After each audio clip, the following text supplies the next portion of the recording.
Je déposais mon mari tous les jours à la station de métro de Paris. Il m'embrassait et disait « Je t'aime éternellement ». Je l'embrassais en retour et allais à mon bureau. Mais un soir, alors que je marchais près de chez moi, mon voisin a murmuré « Votre maison n'est pas vide pendant la journée ». Et il est parti. Alors j'ai installé une caméra. Ce que j'ai vu à l'écran a fait bouillir mon sang. Alors j'ai « Bonjour à tous, je m'appelle Camille, j'ai 57 ans et je vis à Paris depuis toujours ». Avant de commencer cette histoire, je vous invite à vous abonner à la chaîne, à liker cette vidéo et à commenter d'où vous nous écoutez. Votre soutien compte énormément. Merci d'être là. Maintenant, laissez-moi vous raconter ce qui m'est arrivé. La pluie fine couvrait les rues de Paris ce matin d'automne. Je conduisais ma Peugeot à travers les boulevards étroits du 11e arrondissement, Antoine assis à côté de moi. Il regardait par la fenêtre, un léger sourire aux lèvres. Nous étions mariés depuis 23 ans. 23 années de routine, de tendresse, de mots doux répétés chaque matin. Je me garais toujours au même endroit, devant la station de métro Bastille. Il se tournait vers moi, prenait mon visage entre ses mains et disait « Je t'aime éternellement, mon amour ». Je souriais. Je répondais « Moi aussi ». Et je le croyais. Chaque mot, chaque geste, chaque promesse murmurée dans la douceur de l'aube parisienne. Ce matin-là ne fut pas différent. Il m'embrassa avec la même intensité que d'habitude, descendit de la voiture et disparut dans la foule qui se précipitait vers les escaliers du métro. Je le regardais partir, comme toujours, avant de redémarrer en direction de mon cabinet d'avocat, situé dans le 8e arrondissement. À 57 ans, j'étais associé principal dans un cabinet spécialisé en droit des affaires. Ma vie était structurée, prévisible, sécurisante. Je pensais que mon mariage l'était aussi. La journée fut longue. Réunions avec des clients, révision de contrats, négociations tendues. Quand je quittais le bureau, il était presque 20 heures. Le ciel était déjà sombre, les lampadaires éclairaient les trottoirs mouillés. Je décidai de rentrer à pied, comme je le faisais parfois pour décompresser. Je marchais lentement sur la rue de la Roquette, observant les vitrines des boutiques, les terrasses de café où les gens riaient autour de verres de vin rouge. L'odeur du pain chaud sortait d'une boulangerie encore ouverte. Paris sentait l'automne, le café et les feuilles mortes. C'est alors que je sentis une présence à mes côtés. Je me tournai et vis Monsieur Leclerc, mon voisin de palier. Un homme d'une 60aine d'années, toujours discret, presque invisible. En 5 ans de voisinage, nous avions à peine échangé plus de 10 phrases. Il portait un manteau gris et une écharpe noire. Son visage était tendu, comme s'il portait un poids énorme sur les épaules. Il s'approcha de moi, regarda autour de lui pour vérifier que personne ne nous écoutait, et murmura si bas que je dus me pencher pour entendre. « Votre maison n'est pas vide pendant la journée. Tous les jours, à 10 heures, elle est bien fréquentée. Faites attention. » Avant que je puisse répondre, avant que je puisse lui demander ce qu'il voulait dire, il accéléra le pas et disparut dans la foule. Je restais immobile au milieu du trottoir, les gens me contournant avec irritation. Mon cœur battait fort. Qu'est-ce qu'il voulait dire par « fréquenter » ? Qui entrait chez moi ? Pourquoi ? Mon esprit se mit à tourner à toute vitesse. Antoine était au travail toute la journée. Il enseignait la littérature dans un lycée de banlieue. Il partait à 8 heures et rentrait vers 18 heures. Nous n'avions pas d'enfants, pas de femmes de ménage qui venaient en journée. Personne n'avait les clés de chez nous, à part nous deux. Je marchais jusqu'à mon immeuble, montai les escaliers lentement, ouvris la porte de l'appartement. Antoine était assis dans le salon, regardant un documentaire sur l'histoire de la Seconde Guerre mondiale. Il leva les yeux et me sourit. « Bonsoir, chérie. Comment s'est passée ta journée ?» Sa voix était douce, chaleureuse. Je le regardais, son visage familier, ses yeux bleus que je connaissais par cœur, ses cheveux grisonnants. « Bien », répondis-je automatiquement. « Longue, mais bien. » Il se leva, m'embrassa sur la joue et retourna s'asseoir. Tout était normal, trop normal. Les mots de Leclerc résonnèrent dans ma tête comme une alarme que je ne pouvais pas éteindre. Cette nuit-là, je ne dormis presque pas. Je fixais le plafond, écoutant la respiration régulière d'Antoine à côté de moi. Qui pouvait entrer chez nous? Pourquoi Leclerc m'avait-il dit cela? Était-ce une erreur? Une confusion? Mais non. Il avait été trop précis. 10 heures, tous les jours, fréquenté. Ce mot résonnait dans mon esprit. Fréquenté par qui? Le lendemain matin, je fis semblant que tout allait bien. Je préparais le café, grillais le pain, étalais de la confiture de framboise. Antoine descendit, m'embrassa dans le cou. « Bonjour, mon amour. » Je souris mécaniquement. À 8h15, je le déposai au métro. Il m'embrassa. « Je t'aime éternellement. » Ces mots qui avant me réchauffèrent le cœur sonnaient maintenant étrangement. Je répondis machinalement et le regardai partir dans la foule. Mais au lieu d'aller directement au bureau, je garai la voiture et marchai jusqu'à un magasin d'électronique sur la rue de Rivoli. Mon cœur battait vite. Je savais ce que je devais faire. J'entrai et demandai à voir les caméras de surveillance discrètes. Le vendeur, un jeune homme aux cheveux longs, me montra plusieurs modèles. Celle-ci est minuscule, madame. On peut la cacher n'importe où. Elle se connecte directement à votre téléphone. Je la pris. J'en achetai 3. Je payai en liquide. Je ne voulais aucune trace. Je rentrai chez moi. Mes mains tremblaient en installant les caméras. Une dans la bibliothèque du salon, cachée entre les livres. Une deuxième dans la cuisine, derrière l'horloge murale. La troisième dans le couloir, avec vue directe sur la porte d'entrée. Je téléchargeai l'application, connectais les caméras. Tout fonctionnait parfaitement. L'image était nette, le son clair. Je me sentis malade. Partie de moi espérait que Leclerc se trompait, que c'était une erreur, que mon mari de 23 ans n'avait rien à cacher. Mais une autre partie de moi savait déjà, savait que quelque chose n'allait pas, que les mots « je t'aime éternellement » répétés chaque matin étaient peut-être un mensonge. Je quittai la maison et allai au bureau, mais je ne pouvais pas me concentrer. Les minutes passaient comme des heures. À 9h50, j'ouvris l'application sur mon téléphone. Mon cœur battait si fort que j'avais l'impression qu'il allait exploser. 10 heures arrivèrent. L'écran montrait la porte d'entrée. Vide. Silence. 5 minutes passèrent. Rien. Peut-être que Leclerc s'était trompé après tout. Et puis, à 10h07, j'entendis un son. Le bruit d'une clé dans la serrure. Mon sang se glaça. La porte s'ouvrit. 2 femmes entrèrent. Jeunes, élégantes, la trentaine peut-être. La première avait les cheveux blonds coupés courts, portait un manteau beige et des talons hauts. La seconde était brune, vêtue d'un blouson de cuir noir et d'un jean slim. Elles parlaient en français, riaient, complètement à l'aise, comme si elles étaient chez elles. Mon cœur s'arrêta. Je fixais l'écran de mon téléphone, assise à mon bureau, incapable de bouger. Qui étaient ces femmes? Comment avaient-elles les clés de mon appartement? La blonde retira ses chaussures dans l'entrée, posa son sac sur la console. « J'ai tellement besoin d'une douche », dit-elle en français. Sa voix était claire, jeune, insouciante. La brune alla directement à la cuisine. J'entendis le bruit de la porte du réfrigérateur qui s'ouvrait. « Il y a des croissants », dit-elle avec excitation. « Tu veux du café ?» La blonde répondit depuis le couloir. « Oui, s'il te plaît. Je vais me laver rapidement. » J'entendis l'eau couler dans la salle de bain. Ma salle de bain, mon savon, mes serviettes. Pendant ce temps, la brune préparait du café dans ma cuisine, utilisait mes tasses, mangeait mes croissants achetés la veille au marché. Elle s'assit à la table, sortit son téléphone et se mit à scroller tranquillement, comme si de rien n'était. 15 minutes plus tard, la blonde sortit de la salle de bain, une serviette enroulée autour du corps. Elle alla dans le salon, ouvrit son sac et en sortit des vêtements. Elle se changea là, devant la caméra, sans gêne. Elle enfila une robe noire, se maquilla en utilisant un petit miroir de poche. La brune la rejoignit avec 2 tasses de café. Elles s'assirent sur mon canapé et discutèrent.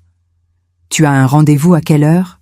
demanda la brune. « Midi, » répondit la blonde. « J'ai le temps. Et toi ?»« 13 heures. On est bien ici, franchement. »« C'est pratique. »« Pratique !» Ce mot me transperça. Mon appartement était devenu un point de passage pour des inconnus. Un vestiaire privé. Un café gratuit. Je restai figé, regardant l'écran. Ma collègue de travail, maître Dubois, passa devant mon bureau. « Camille, ça va ? Tu es toute pâle. » Je levai les yeux, tentai de sourire. « Oui, oui, juste un peu fatiguée. » Elle hocha la tête et continua son chemin. Je baissai à nouveau les yeux sur mon téléphone. Les deux femmes étaient toujours là, riant, buvant mon café, utilisant mon espace comme si c'était le leur. À 11h30, elles se levèrent, rangèrent leurs affaires, remirent leurs chaussures. La blonde vérifia son rouge à lèvres dans le miroir de l'entrée. « On se voit demain », demanda la brune. « Peut-être, je te dirai. » Elles sortirent, fermèrent la porte à clé derrière elles. Le silence retomba dans l'appartement. Je restai assise là, tremblante, essayant de comprendre ce qui venait de se passer. Qui leur avait donné les clés? Antoine? Mais pourquoi? Quel était le lien entre lui et ces femmes? Je sentis la nausée monter. Je fermai l'application, posai le téléphone sur mon bureau et me forçai à respirer. Il fallait que je sache plus. Il fallait que je reste calme. Je ne pouvais rien dire à Antoine. Pas encore. Pas avant de comprendre toute l'étendue de ce qui se passait. Le soir, quand je rentrai à la maison, Antoine était déjà là, préparant le dîner. L'odeur des oignons caramélisés remplissait la cuisine. « Bonsoir, chérie », dit-il en m'embrassant. « J'ai fait ta tarte préférée, au poireau et au fromage de chèvre. » Il souriait, détendu, heureux. Je le regardais. Cet homme que je connaissais depuis 23 ans. Cet homme qui me disait « Je t'aime éternellement » chaque matin. Que cachait-il? « Merci », dis-je doucement. Nous mangeâmes en silence. Il me parla de sa journée au lycée, d'un élève brillant qui avait écrit un essai remarquable sur Camus. Je hochai la tête, fis semblant d'écouter. Mais dans ma tête, je revoyais les deux femmes dans mon salon. Leur rire, leur aisance, leur familiarité avec mon espace. Cette nuit-là, je me tournais et retournais dans le lit. Antoine dormait profondément à côté de moi. Je le regardais dans la pénombre, son visage paisible, ses mains posées sur la poitrine. Qui était-il vraiment? Après toutes ces années, le connaissais-je seulement? Le lendemain matin, mardi, la routine recommença. Je le déposai au métro. Il m'embrassa. « Je t'aime éternellement. » Je souris. Moi aussi. Mensonge. Les mots étaient vides maintenant, creux. Je partis pour le bureau, mais cette fois, j'étais préparée. À 10h, j'ouvris l'application. À 10h05, la porte s'ouvrit à nouveau. Mais cette fois, ce n'étaient pas les deux femmes de la veille. C'était une autre. Une rousse avec des tatouages sur les bras, portant un perfecto noir et des bottines à clous. Elle entra seule, ferma la porte derrière elle, retira sa veste. Elle alla directement à la salle de bain. J'entendis l'eau couler. Elle prit une douche, se lava les cheveux, utilisa mes produits. 20 minutes plus tard, elle sortit, s'habilla, se maquilla devant le miroir du salon. Elle sortit un sandwich de son sac, le mangea debout dans la cuisine, but un verre d'eau, puis elle quitta l'appartement. 11h15. Tout était terminé. Une autre femme, différente de celle d'hier, qui ne semblait même pas les connaître. Mon esprit tournait à toute vitesse. Combien étaient-elles?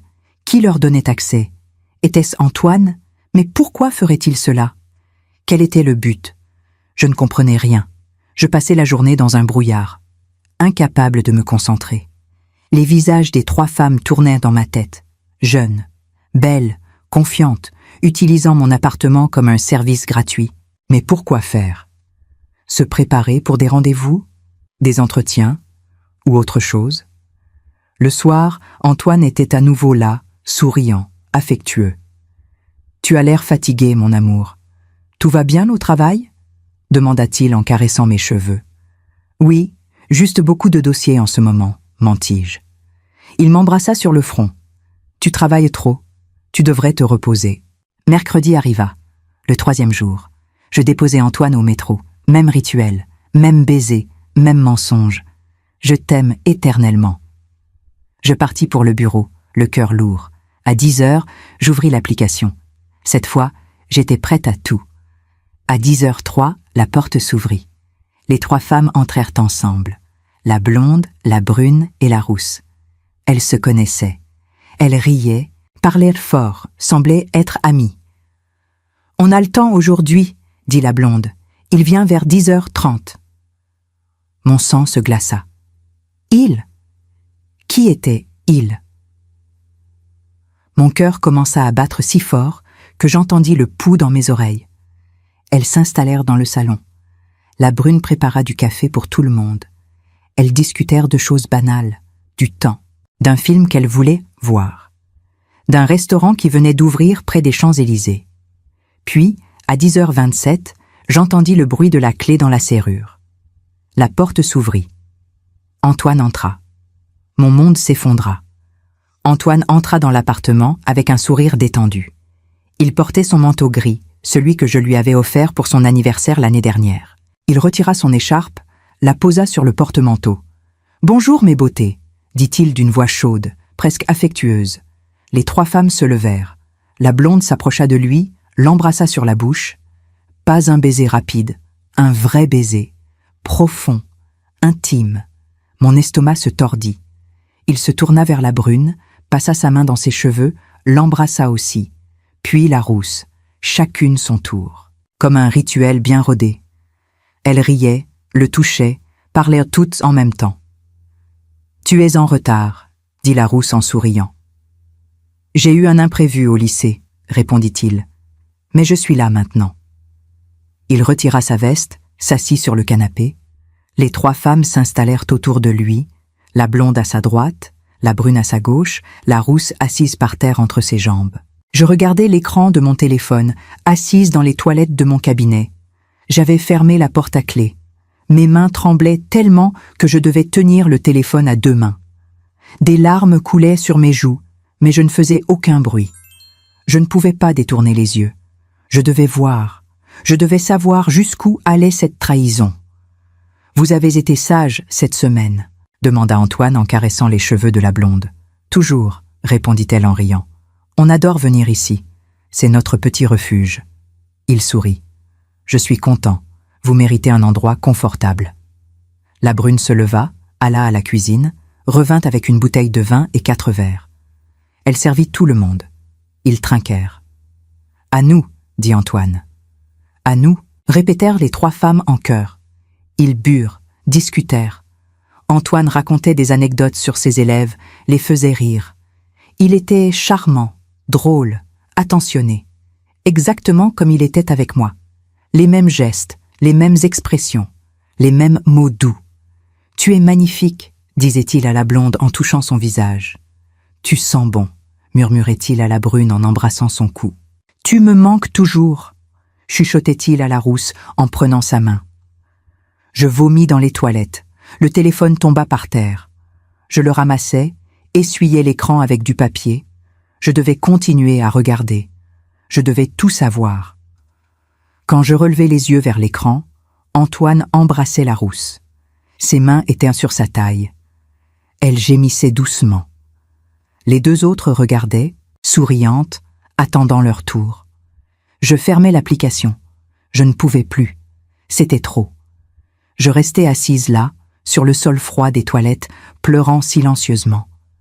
23 ans de mariage. 23 ans à croire que nous étions heureux, que nous nous aimions. Je t'aime éternellement. Ces mots résonnaient dans ma tête comme une insulte, comme une gifle, comme un couteau planté dans le dos. Quelqu'un frappa à la porte. « Camille, tu es là ?» C'était Maître Dubois. « Oui », répondis-je d'une voix étranglée. « J'arrive dans 1 minute. » J'entendis ses pas s'éloigner. Je me levai, me regardai dans le miroir. Mes yeux étaient rouges, gonflés. Mon maquillage avait coulé.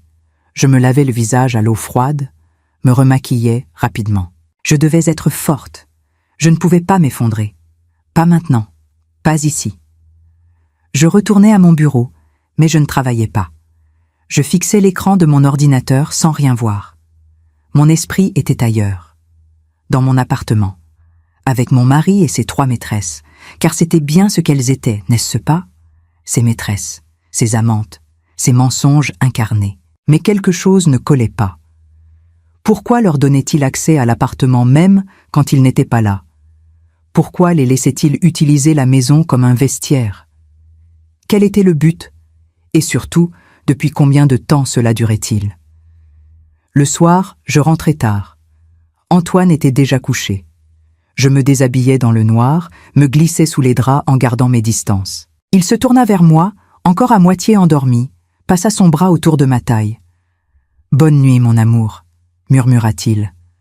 Je fermai les yeux. Je ne répondis pas. Le dégoût me submergeait. Cette nuit-là, je ne dormis pas du tout. Je fixais le plafond, écoutant sa respiration régulière. À côté de moi, dormait un étranger, un menteur, un tricheur, un homme que je ne connaissais pas. Toutes ces années, qui avait-il été vraiment? Combien de femmes y avait-il eu?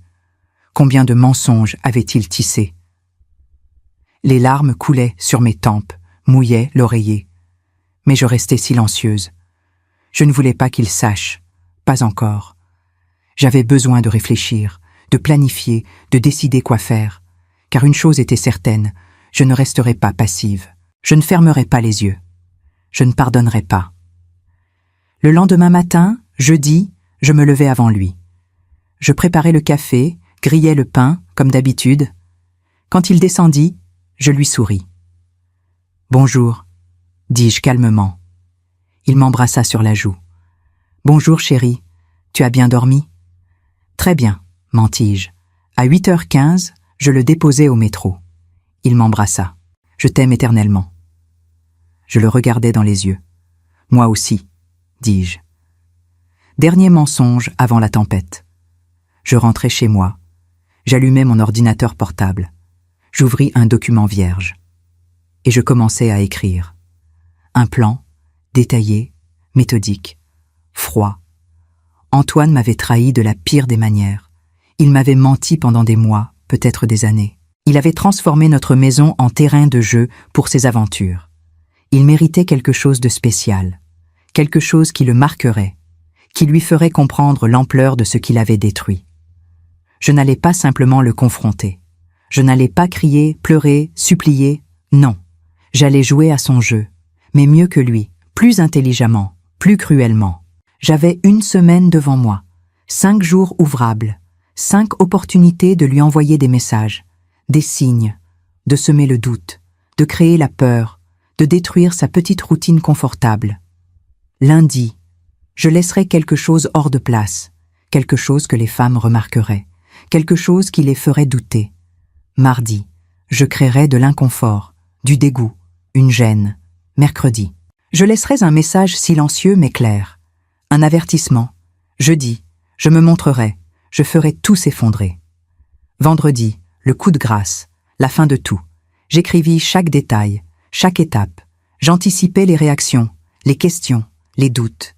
Quand j'eus terminé, je relus le plan 3 fois. C'était parfait, implacable. Antoine allait comprendre ce que cela faisait de perdre tout ce qu'on croyait acquis. Je fermais l'ordinateur, me levais, regardais par la fenêtre. Paris s'étendait devant moi, indifférente à ma douleur. Les gens marchèrent dans les rues, vivaient leur vie, ignorant le drame qui se jouait dans mon appartement. J'inspirais profondément. La guerre était déclarée. Et cette fois, j'allais gagner. Le week-end passa dans un brouillard étrange. Je jouais mon rôle à la perfection. La femme aimante, l'épouse attentionnée. Nous allâmes au marché samedi matin, comme chaque semaine. Antoine choisit des pommes, des fromages, du pain frais. Il me tenait la main en marchant entre les étals. « Tu es silencieuse ces derniers jours », remarqua-t-il. « Tout va bien ?» Je souris. « Oui, juste fatiguée par le travail. » Il hocha la tête, convaincu. Il était si facile à duper.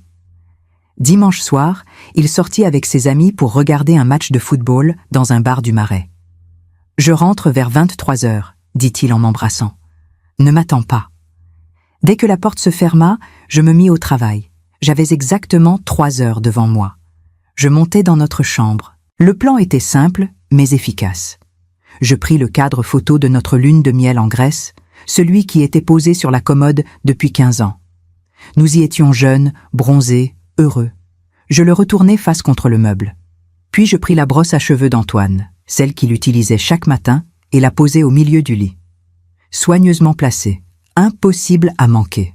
Je sortis une de ses chaussettes sales du panier à linge et la glissai sous son oreiller, juste assez visible pour qu'on la remarque. Des petits détails, anodins pour quelqu'un qui vivait ici, mais étranges pour des visiteuses, des choses qui feraient naître des questions. Pourquoi la photo est-elle retournée? Qui a laissé cette brosse-là? Est-ce que quelqu'un d'autre vient ici? Le doute. C'était tout ce dont j'avais besoin. Planter la graine du doute. Je redescendis, m'assis sur le canapé et attendis. Antoine rentra à 23h15, légèrement ivre, sentant la bière. « Tu es encore debout ?» demanda-t-il en retirant sa veste. « Je lisais, » répondis-je en montrant le livre posé sur mes genoux.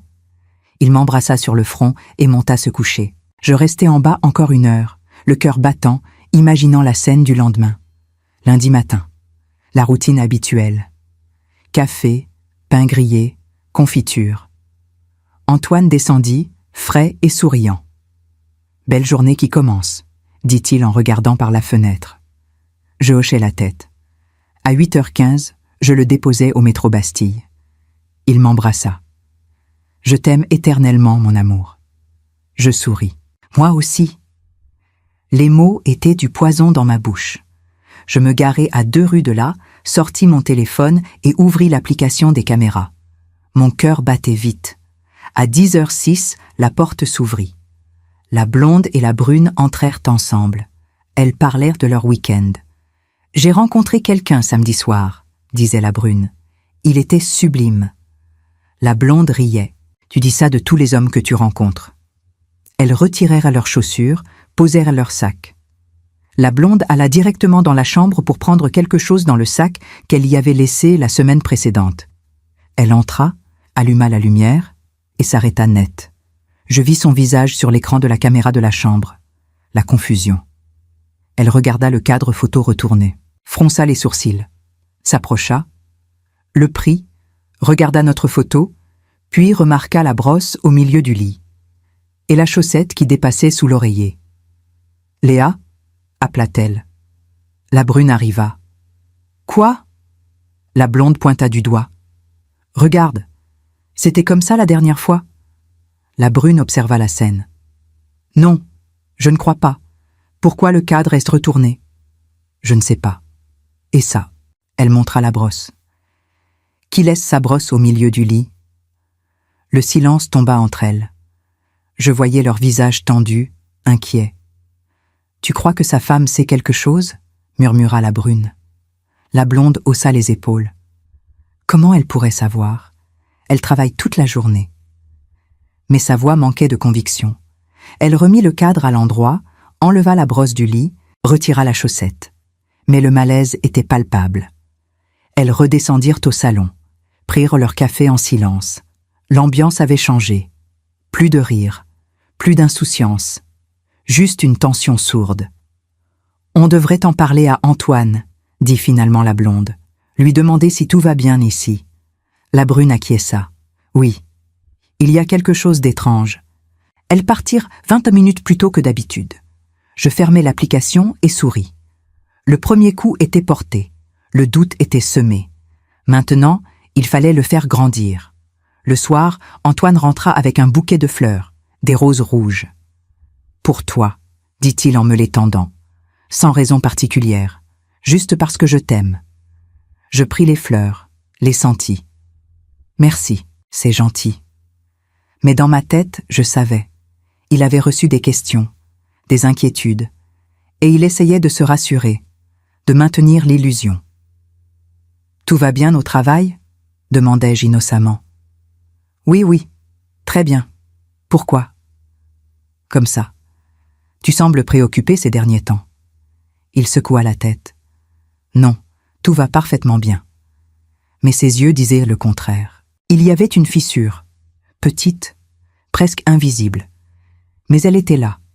Cette nuit-là, allongé dans le noir, j'entendis son téléphone vibrer plusieurs fois. Il le prit, lut les messages, tapa rapidement des réponses. Je fis semblant de dormir. Mais je savais. Les femmes lui posaient des questions. Et lui, il mentait. Comme toujours.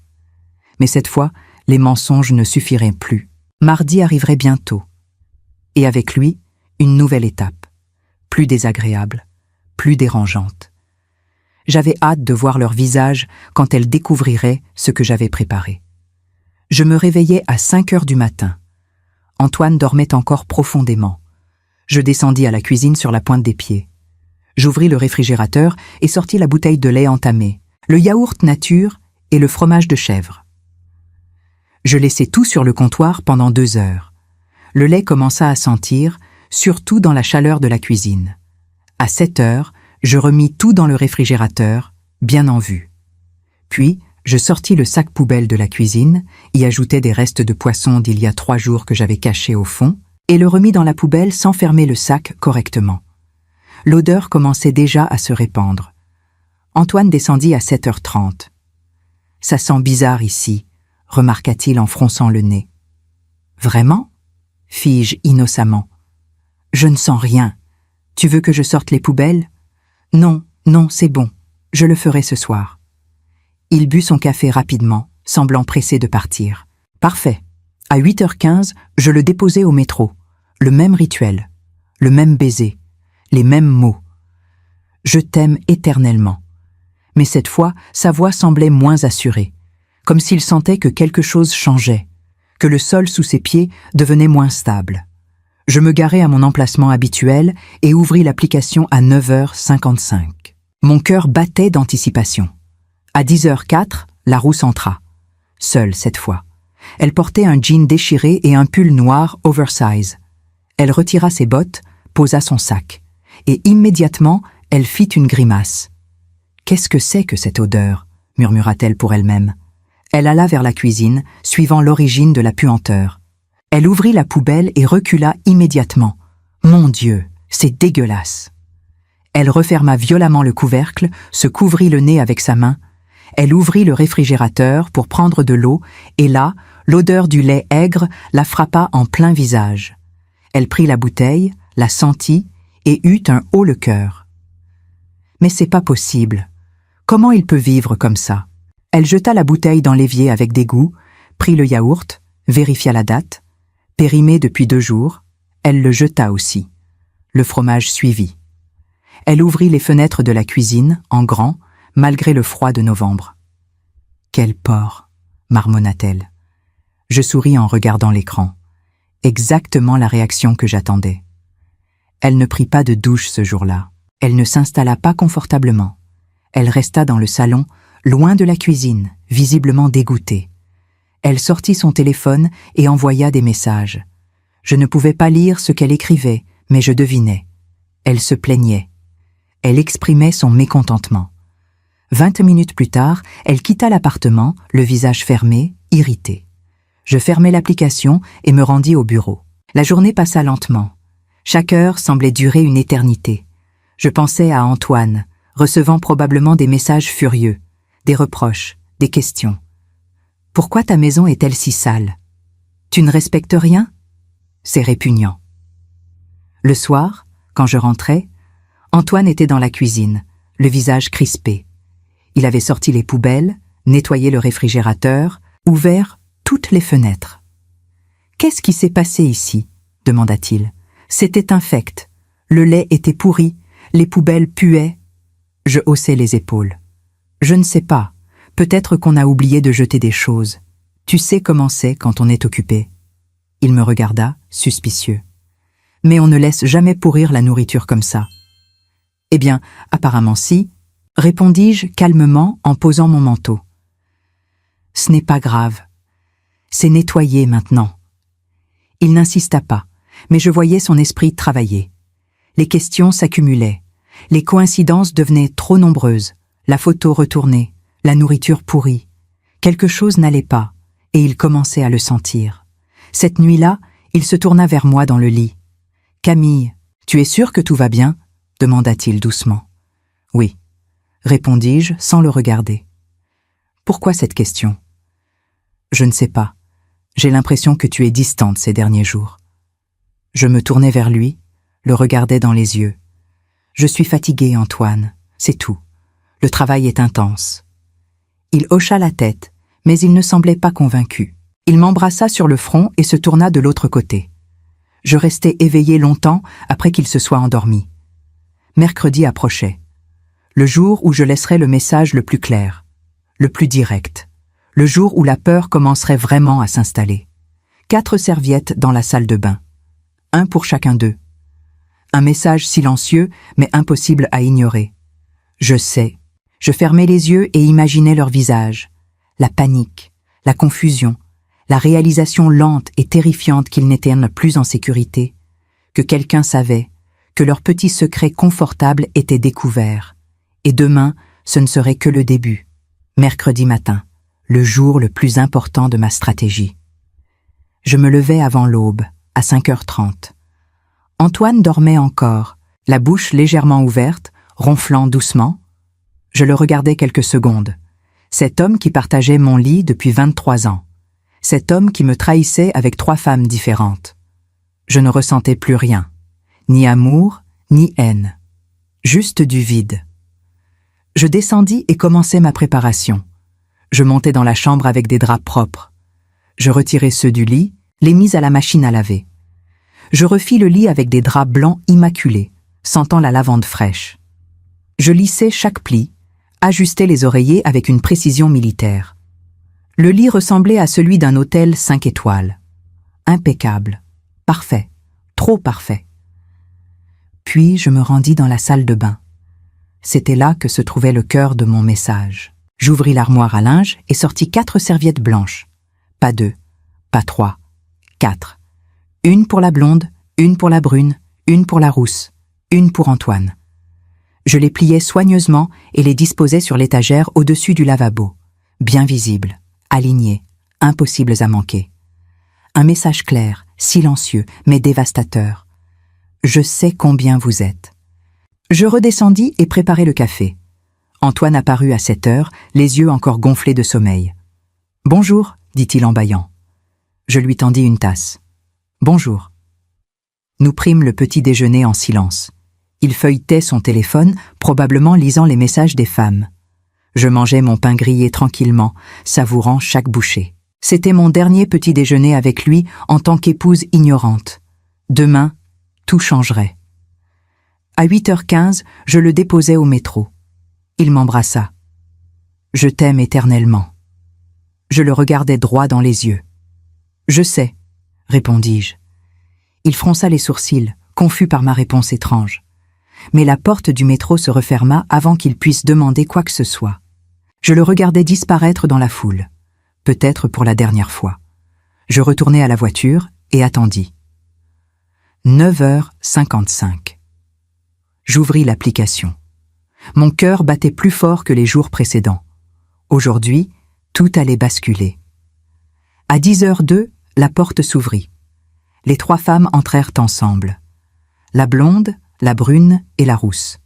Elles parlaient fort, animées. « Il m'a dit qu'il arrangerait tout », disait la blonde, « qu'il n'y avait rien d'inquiétant. »« Tant mieux », répondit la brune, « parce que franchement, lundi et mardi, c'était bizarre. » Elles retirèrent leurs chaussures, posèrent leurs sacs.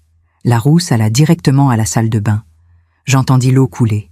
Quelques secondes de silence, puis sa voix, forte, alarmée. « Les filles, venez voir ça !» La blonde et la brune accoururent. Je voyais leurs 3 silhouettes dans le cadre de la caméra du couloir, serrées dans l'embrasure de la porte de la salle de bain. « Qu'est-ce que c'est que ça ?» demanda la rousse en pointant les 4 serviettes. La blonde s'approcha, les compta. 1, 2, 3, 4. Sa voix était blanche. « Pourquoi 4 serviettes ?»« Il y en a toujours 2, dit la brune. « Ou aucune, jamais 4. » Le silence tomba, lourd, épais. Je voyais leur visage sur l'écran. La confusion cédait lentement la place à la peur. « Vous pensez que... » commença la rousse sans finir sa phrase. « Que sa femme sait ?» termina la blonde. « Comment elle pourrait savoir? Elle n'est jamais là. » Mais sa voix tremblait. Elle n'y croyait pas elle-même. « Les choses bizarres depuis lundi, » murmura la brune. « La photo retournée, la nourriture pourrie, et maintenant ça, ce n'est pas une coïncidence. » La rousse sortit son téléphone. « J'appelle Antoine. » Elle composa le numéro, mit le haut-parleur. Ça sonna 4 fois avant qu'il réponde. « Allô ?» Sa voix était prudente. « Antoine, c'est nous, on est chez toi. Il y a 4 serviettes dans la salle de bain. 4. Silence à l'autre bout, puis, quoi? 4 serviettes blanches, bien pliées, alignées, comme si quelqu'un savait qu'on est 4 à venir ici. J'entendis Antoine respirer fort dans le téléphone. C'est impossible. Camille ne sait rien. Tu en es sûre? Demanda la blonde, la voix dure. Parce que ça ressemble beaucoup à un message. Je vais rentrer. Restez là. Je vais régler ça. Il raccrocha. Les 3 femmes se regardèrent. La panique était visible sur leurs visages. On devrait partir, dit la rousse. Non, répondit la blonde. On attend. Je veux des explications. Elles descendirent au salon, s'assirent, tendues, silencieuses. Personne ne rit, personne ne prépara de café. Elles attendaient juste, figées dans l'inconfort et l'inquiétude. 15 minutes plus tard, j'entendis la clé dans la serrure. Antoine entra, essoufflé, le visage rouge. « Vous êtes encore là ?»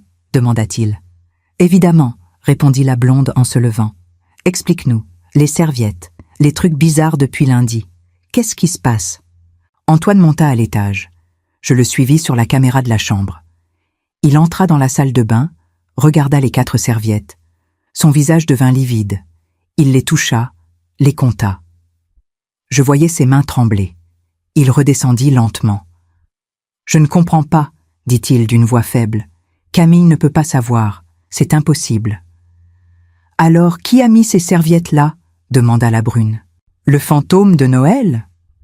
La rousse secoua la tête. « Moi, je pars. C'est trop risqué. Si sa femme sait, on est toutes dans la merde. »« Attends, » dit Antoine en essayant de la retenir. Mais elle prit son sac et sortit en claquant la porte. La blonde et la brune restèrent encore quelques minutes. « Antoine, tu dois découvrir ce qui se passe, » dit la blonde. « Parce que si ta femme nous tend un piège, je ne veux pas en faire partie. » Elles partirent aussi, laissant Antoine seul dans le salon. Je le regardais s'effondrer sur le canapé, la tête entre les mains. Il sortit son téléphone, hésita, puis composa un numéro. Mon numéro. Mon téléphone vibra. Je regardais l'écran. Antoine. Je ne répondis pas. Je laissai sonner jusqu'à ce que ça bascule sur la messagerie. Il rappela. Je ne répondis toujours pas. Il envoya un message. « Camille, où es-tu ? Appelle-moi, c'est urgent. » Je le lus et souris. « Non, mon cher, tu attendras. Demain, tu auras toutes les réponses. Demain, ton monde s'écroulera complètement. » Jeudi matin, le jour de la vérité.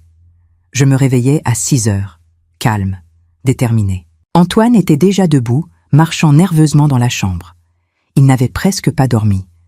Je l'avais entendu se tourner et se retourner toute la nuit, consulter son téléphone des dizaines de fois. « Tu es réveillé », dit-il en me voyant ouvrir les yeux. « Oui. » Je me levai, enfilai ma robe de chambre. « Camille, il faut qu'on parle », commença-t-il. « De quoi ?» demandai-je innocemment. « De nous, de ce qui se passe. » Je le regardais calmement. « Rien ne se passe, Antoine. Tout va bien. » Il secoua la tête. « Non, quelque chose ne va pas, je le sens. » Je descendis sans répondre. Je préparais le café comme chaque matin. Il me suivit dans la cuisine, agité. « Tu as remarqué des choses bizarres à la maison ces derniers jours ?» demanda-t-il. « Bizarres comment ?»« Je ne sais pas. Des objets déplacés, de la nourriture périmée. » Je haussai les épaules. « Non. Pourquoi ? Tu deviens paranoïaque ?» Il me fixa longtemps, cherchant quelque chose dans mon regard, mais je restais impassible. « Peut-être, » finit-il par dire. À 8h15, je pris mes clés. « Tu ne me déposes pas ce matin ?» demanda-t-il surpris. « Si, bien sûr. Viens. » Nous montâmes dans la voiture. Le trajet se fit dans un silence pesant. Je le déposai au métro Bastille. Il se pencha pour m'embrasser, mais j'esquivai légèrement, et ses lèvres touchèrent ma joue plutôt que ma bouche. Il fronça les sourcils. « À ce soir, » dis-je simplement. Il sortit de la voiture, confus, inquiet. Je le regardais disparaître dans la station de métro. Mais je ne partis pas. Je garai la voiture 2 rues plus loin et attendis. À 8h30, je sortis mon téléphone et appelai mon assistante. « Bonjour, Sophie. Je ne viendrai pas aujourd'hui. Je ne me sens pas bien. Annule tous mes rendez-vous. »« D'accord, maître. Soignez-vous bien. » Je raccrochai. Je marchai jusqu'à l'immeuble, entrai par la porte de service à l'arrière que seuls les résidents connaissaient. Je montai par l'escalier de secours jusqu'au 5e étage. J'ouvris la porte de mon propre appartement avec ma clé. Le silence m'accueillit. Je fermai doucement derrière moi et me dirigeai vers le dressing de la chambre. Grand, profond, rempli de vêtements. Je laissai la porte entr'ouverte pour pouvoir voir et entendre. Et j'attendis. Mon cœur battait fort, mes mains tremblaient légèrement. Dans 1 heure, peut-être moins, tout serait terminé. Le mensonge prendrait fin, les masques tomberaient. Je respirai profondément, essayant de calmer mes nerfs. J'entendis l'horloge du salon sonner 9 heures. Puis 10 heures. Quelques minutes passèrent. Puis j'entendis la clé dans la serrure. La porte s'ouvrit. Des pas. Je reconnus immédiatement sa démarche. Antoine, mon mari, chez lui, alors qu'il était censé être au lycée, à enseigner Molière à des adolescents. Il retira son manteau, le posa sur le porte-manteau. Il semblait nerveux, regardant autour de lui comme s'il cherchait quelque chose. Il monta à l'étage, entra dans la salle de bain. J'entendis l'armoire s'ouvrir. Il vérifiait les serviettes, probablement. Puis, il redescendit. 10 minutes plus tard, la porte s'ouvrit à nouveau. Une voix féminine. Jeune, douce. « Antoine, tu es là ?»« Oui, entre. » Une femme entra. Je ne la connaissais pas. Ce n'était ni la blonde, ni la brune, ni la rousse. Une 4e, ou une 5e. Combien était-elle en réalité? Elle avait des cheveux châtains, portait une robe fleurie et des ballerines. Elle posa son sac, s'approcha de lui. « Tu avais l'air stressé au téléphone hier soir. Qu'est-ce qui se passe ?»« Rien. Tout va bien maintenant, » répondit-il en l'attirant vers lui. Il l'embrassa. Sa main glissa dans ses cheveux. Elle gémit doucement. Ils se dirigèrent vers le canapé. Mon canapé. Là où je m'asseyais chaque soir pour lire. Là où nous avions passé des milliers d'heures ensemble. Il la poussa doucement. Elle s'allongea. Il se pencha sur elle. Leurs mains se cherchaient, leurs bouches se trouvaient. Je sortis du dressing. Mes pas étaient silencieux sur le parquet. Je marchais lentement vers l'escalier, descendis, marche après marche. Ils ne m'entendaient pas. Ils étaient trop absorbés l'un par l'autre. J'arrivai au bas de l'escalier. Je m'arrêtai à l'entrée du salon. Et je dis simplement « Antoine ». Le temps s'arrêta. Ils se séparèrent violemment. La femme hurla, se redressa, attrapa son sac. Elle me regarda, les yeux écarquillés de terreur. Je suis désolée. Elle courut vers la porte et sortit en la claquant derrière elle. Le silence retomba. Antoine était figé sur le canapé, blanc comme un linge. Ses mains tremblaient. Sa bouche s'ouvrait et se fermait sans qu'aucun son n'en sorte. « Camille, » finit-il par articuler, « qu'est-ce que tu fais là ?»« Chez moi ?» répondis-je calmement. « Je me suis posé la même question en te voyant. Tu n'es pas censé être au lycée ?» Il se leva, essaya de reboutonner sa chemise avec des doigts maladroits. « Je peux expliquer. »« Non, » coupai-je d'une voix dure. « Tu ne peux pas. Il n'y a rien à expliquer. » Je sortis une enveloppe de la poche de ma veste et la lançai sur la table basse entre nous. Elle atterrit avec un bruit sec. « Qu'est-ce que c'est ?» demanda-t-il, la voix tremblante. « Regarde. » Il prit l'enveloppe, l'ouvrit avec des mains qui tremblaient tellement qu'il déchira le papier. Il sortit les documents. Son visage devint encore plus pâle, si c'était possible. « Un divorce ? Demande de divorce pour infidélité, précisai-je. Avec preuve vidéo. 2 semaines d'enregistrement. Toi et tes 4 maîtresses. Peut-être plus, je n'ai pas compté. » Il leva les yeux vers moi, des larmes commençant à couler. « Tu as tout vu ?»« Absolument tout. Les caméras sont là depuis 15 jours, cachées. Elles ont tout enregistré. Chaque baiser, chaque mensonge, chaque trahison. » Il tomba à genoux, littéralement. Ses jambes ne le portaient plus. Il sanglotait maintenant, la tête entre les mains.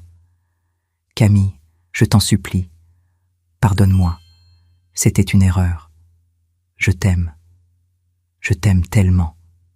Tais-toi, dis-je froidement. Ne prononce plus jamais ces mots. Tu ne sais pas ce que signifie aimer. Tu ne l'as jamais su. S'il te plaît, donne-moi une chance. Je vais changer. Je vais tout arrêter. » Il rampa vers moi, essaya de toucher mes jambes. Je reculai. « Ne me touche pas. Plus jamais. » Ma voix était calme mais glaciale.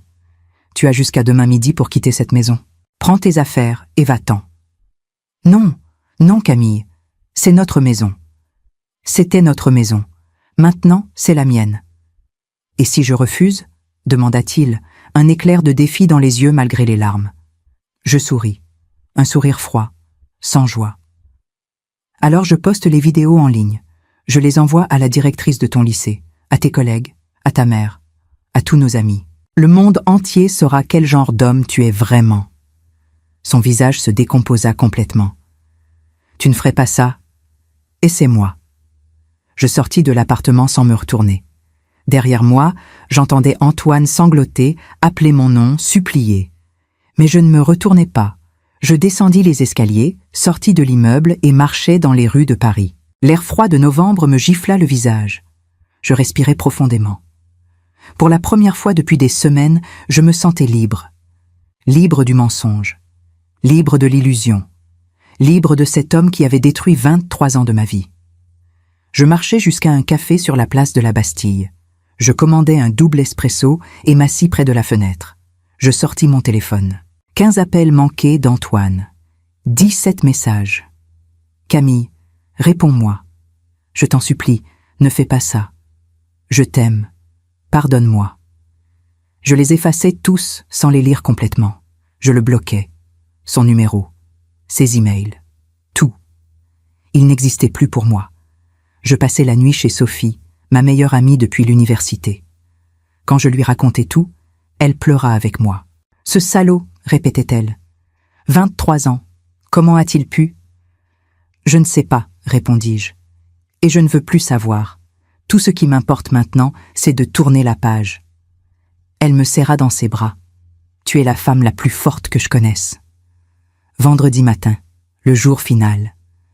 Je me réveillais à 7 heures dans le canapé de Sophie. Je me préparais, enfilais un tailleur noir, me maquillais soigneusement. Aujourd'hui, je devais être impeccable, implacable. À 9 heures, j'avais rendez-vous avec Maître Rousseau, la meilleure avocate en divorce de Paris. Une femme de 60 ans, redoutable, qui ne perdait jamais ses procès. Je lui montrais tout. Les vidéos, les dates, les heures, les visages des femmes. Antoine entrant dans notre appartement pendant ses heures de travail. Les mensonges accumulés. Elle regarda tout en silence, prenant des notes. Quand elle leva les yeux vers moi, elle sourit. Un sourire de prédateur. « Madame, avec ces preuves, votre mari n'a aucune chance. Vous obtiendrez tout ce que vous demandez. La maison, la moitié de ses biens, une pension compensatoire. Et surtout, vous sortirez de ce mariage la tête haute. »« C'est tout ce que je veux, » répondis-je. « Qu'il paye pour ce qu'il a fait. »« Il payera, » assura-t-elle. « Croyez-moi. » Nous passâmes 2 heures à préparer le dossier. Chaque détail, chaque argument, chaque preuve. Quand nous eûmes terminé, elle me serra la main. « Le divorce sera prononcé dans 3 mois maximum. En attendant, je vais demander une ordonnance de non-réintégration du domicile conjugal. Il ne pourra plus mettre les pieds chez vous. » Je quittai son cabinet à midi. Le soleil perçait enfin les nuages gris. Je marchai jusqu'à un restaurant près de la Seine et commandai un déjeuner.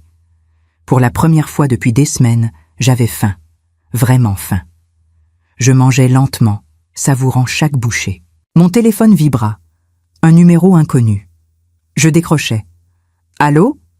Camille, c'est Antoine. Ne raccroche pas. » Sa voix était brisée, désespérée. « Comment as-tu eu ce numéro ? » demandai-je froidement. « J'ai emprunté le téléphone de ma mère. S'il te plaît, écoute-moi. Je suis partie de la maison. J'ai pris mes affaires. Je suis chez elle maintenant. Mais je t'en supplie, laisse-moi une chance de m'expliquer. » Il n'y a rien à expliquer, répondis-je calmement. Tu m'as trahi, pendant des mois, peut-être des années. Tu as transformé notre maison en bordel pour tes maîtresses. C'est fini, Antoine. Accepte-le. Je t'aime, sanglota-t-il. Je t'ai toujours aimé. C'était juste. C'était une faiblesse. Une faiblesse?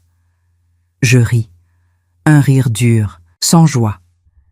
Une faiblesse, c'est un écart. Une fois. Pas 4 femmes différentes. Pas pendant des mois. Pas dans notre lit. Camille. Écoute-moi bien, Antoine. Si tu essaies de me contacter à nouveau, je publie les vidéos. Partout. Facebook, Instagram, YouTube. Le monde entier verra qui tu es vraiment. Tu comprends? Silence. Puis, oui, bien, mon avocate te contactera dans les prochains jours. Signe les papiers sans discuter et on en restera là. Sinon, je te promets que ta vie deviendra un enfer.